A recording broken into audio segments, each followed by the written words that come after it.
Well, here we are, the 12th day of Christmas. We're here. It's Christmas Eve. And yeah, there is only one film to watch on Christmas Eve. You can't watch anything else. Well, you can watch anything else, but you have to watch this one. And the Christmas Eve film, no surprises, Muppet Christmas Carol. I mean, I promised you that we'd have a few Christmas Carol versions on here, but you've got to save this one for Christmas Eve. It's tradition. I can't remember not watching this on Christmas Eve. I don't think I've ever in my life not watched it on Christmas Eve, apart from like my life prior to it coming out. Yeah, so that's beyond my memory. Muppet Christmas Carol is the definitive Christmas Eve film, and it's brilliant because it is a Christmas Carol. It's very true, it's very accurate, it's a really good representation of the book.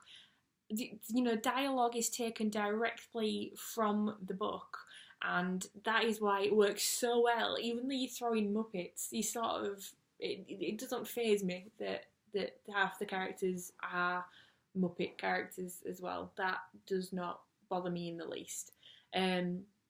So a bit of backstory about why you have to watch it on Christmas Eve.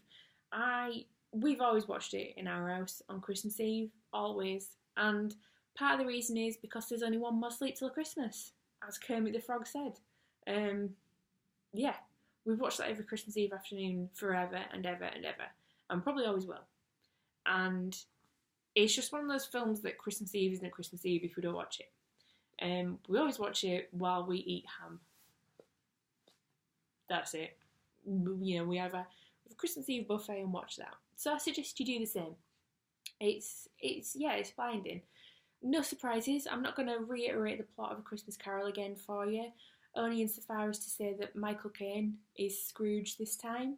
He is obviously angry and a miser and all that good stuff, and he gets visited this time by two Marleys, played by Statler and Waldorf. They are the Marleys, Jacob and Robert, which I was about 22 before I realised that was a Bob Marley joke. Like, that was a well-hidden joke that got past me for a lot of years. But yeah, it's brilliant. They basically come and heckle him into saying, you know, you've been a bad egg, you're going to have all these chains. They have a song to say that he's going to end up with all these chains, and they expect ghosts at 1, 2 and 3, as per sort of usual Christmas Carol form, really. The first ghost takes him back in time. Yeah, it's not really elaborated on about Fran's death. She has many names, I've noticed. I've noticed that sometimes she's Fran, sometimes she's Fanny, sometimes she's sort of Francis, whatever. She's not a set name, it's very odd.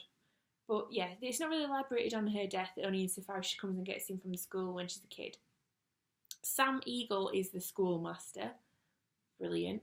And yeah, I sort of had a bit of a Freudian slip about this in the previous blog, in that he goes to work in Fozziwig, not Fezziwig, Fozziwig. I mean, whoever in the meeting sat there and went, got it guys, Fozziwig. I'd love to have been that person. That person's a genius.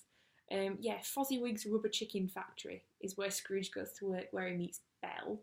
And usual form, it doesn't work out with Belle. He's too involved in money, and they go their separate ways. He's upset. Then the ghost of Christmas Present comes, takes him to Fred's house where they're having a game.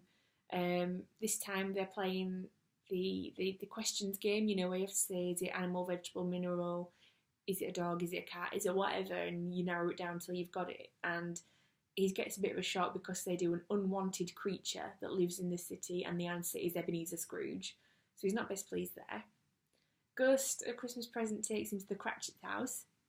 In this version, Bob Cratchit is Kermit the Frog, and Mrs. Cratchit is Miss Piggy, and they have children. The boys are frogs and the girls are pigs, because that is the way that interbreeding works. Definitely. So yeah, they've got the kids. Then Tiny Tim is obviously a little frog. He sings a song called Bless Us All, where he's basically saying, look, we're blessed because we're all together and we're having a good old time, and will always remember being together, and that's the most important thing. And Scrooge is quite impressed by this because I don't think he expects this level of emotional intelligence. And he asks the Ghost of Christmas Present, will Tiny Tim die? And the Ghost of Christmas Present says, can't know for definite, but it does look quite likely he's not a well lad. Ghost of Christmas Yet to Come is absolutely bleeding terrifying. He's about 8 foot tall and he's like just draped in like this massive cape. Again, takes him to where they're all selling off Scrooge's bedclothes and sheets and, you know, cufflinks and all that good stuff. Takes him off to that. And yeah, Scrooge come round, let's all be fine. Go buy some toys and coal and a giant turkey that's twice the size of Tiny Tim. And again, he's going to take absolutely bloody hours to cook.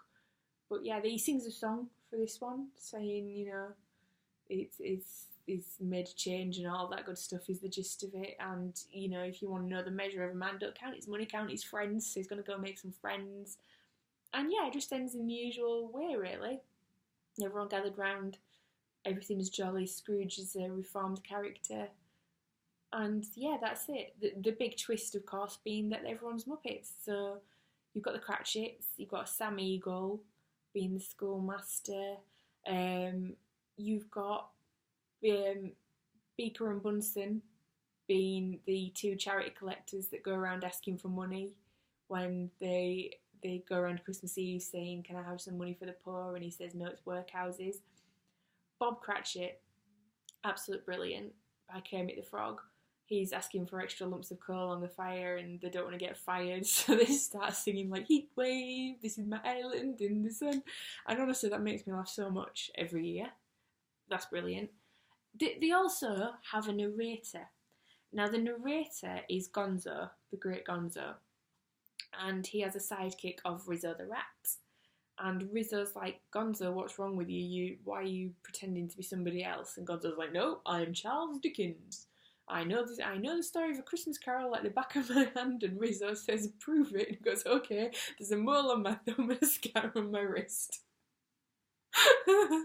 And it's just like those slightly terrible jokes that honestly make me just like laugh my head off year in, year out. For the last like 25 years, I guess, 26, however long it came out. And yeah, it's brilliant. I think part of the reason you have to watch it on Christmas Eve is because it's part of my tradition, part of like our family tradition, that's the day that we watch it. So settle down, get yourself some ham and salad and potentially a boiled egg if you play your cards right, and watch Muppet Christmas Carol. It's just sort of, you can't have it any other way now. It'd be strange to do anything else. Couldn't hack it. But it is a brilliant adaptation. As I say, it is so true, and having Fozziwig instead of Fezziwig is just an absolute stroke of genius. Statler and Waldorf being the Marleys heckling at the Christmas party when Fozziwig makes a speech and they're heckling away in the balcony. It's fantastic. Having a narrator really works too, because you get some of the brilliant pieces from the book, because a lot of Dickens is in the fine detail of the description. And that's why for a lot of years I couldn't get on with Dickens really, but actually I always thought it was slightly too sort of flowery and florid. Maybe not flowery because he's quite blunt, but I felt like it was a bit over much. But to have actually all that in A Christmas Carol, the descriptions of Scrooge being a miserly, covetous old sinner and all that you get in the book that you miss out on a lot of adaptations, really, really works. It kind of works so well. And Michael Caine as Scrooge is brilliant. I wonder what went through anyone's head when they were like, right, who should we have as Scrooge? Oh, I know, like, you know that bloke out of Get Carter, let's have him. You know the fella in the Italian Job? Stick him in like a bed cap. That'll work. Brilliant piece of genius. There's a lot going on in that film that's really clever. And yeah, this has to be the last film you watch before Christmas Day. It's this and then 3:10 on BBC One. That's it. You can't have anything else. In the meantime, I don't feel. It's pretty much Muppets, Morecambe and Wise film. That's what you're going to have. So watch it this afternoon.